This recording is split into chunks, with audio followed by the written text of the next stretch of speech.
আসসালামু আলাইকুম ভিউয়ার্স, নতুন ভিডিওতে আপনাদের স্বাগত জানাচ্ছি। ভিউয়ার্স, গত 4 মার্চ 2025 খ্রিস্টাব্দে প্রাথমিক শিক্ষা অধিদপ্তর থেকে একটি চিঠি প্রকাশ করা হয়েছে। এই যে দেখুন, 2024-25 অর্থ বছরে আইসিটি ইন এডুকেশন বিষয়ক ব্লেন্ডেড প্রশিক্ষণের অনলাইন কোর্সে অংশগ্রহণ।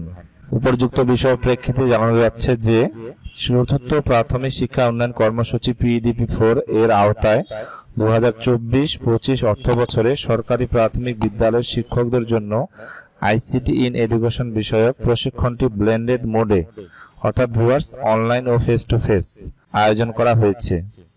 উক্ত প্রশিক্ষণের অনলাইন কোর্সটি প্রাথমিক শিক্ষা অধিদপ্তরের IPEMIS এর লার্নিং ম্যানেজমেন্ট সিস্টেম LMS এর মাধ্যমে পরিচালিত হবে।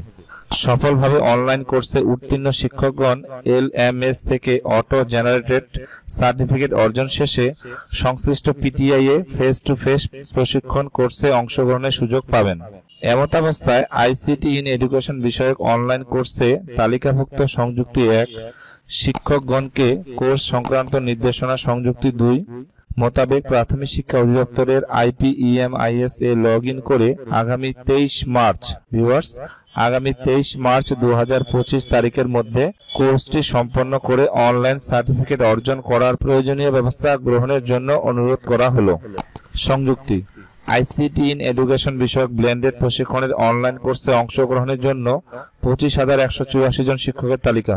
ভিউয়ার্স, এই তালিকাটি আমি গুগল ড্রাইভের লিংক আপনাদের দিয়ে দিয়েছি, আপনারা সেখান থেকে নিয়ে নিতে পারবেন, ডেসক্রিপশনে রয়েছে। 2 IPEMIS এর LMS A ICT in education বিষয়ক অনলাইন কোর্স সম্পন্ন করার নির্দেশনা। 3 PTI জেলা ও উপজেলা অনুযায়ী নির্ধারিত শিক্ষক সংখ্যার বিন্যাস। ভিউয়ার্স, আপনারা নিশ্চয়ই বুঝতে পেরেছেন এই ট্রেনিংটি ব্লেন্ডেড লার্নিং অবস্থায় হবে, অর্থাৎ অফলাইন এবং অনলাইন। প্রথমে অনলাইন এটি করে সার্টিফিকেট অর্জন করতে হবে, সেই সার্টিফিকেটটি অফলাইনে করার সময় শো করতে হবে। আর ভিউয়ার্স, এই কোর্সটি কিভাবে করবেন আমি পরবর্তীতে আবার ভিডিও নিয়ে আসবো। আজকের মতো এই পর্যন্তই। আপনারা ভালো থাকবেন। আল্লাহ হাফেজ।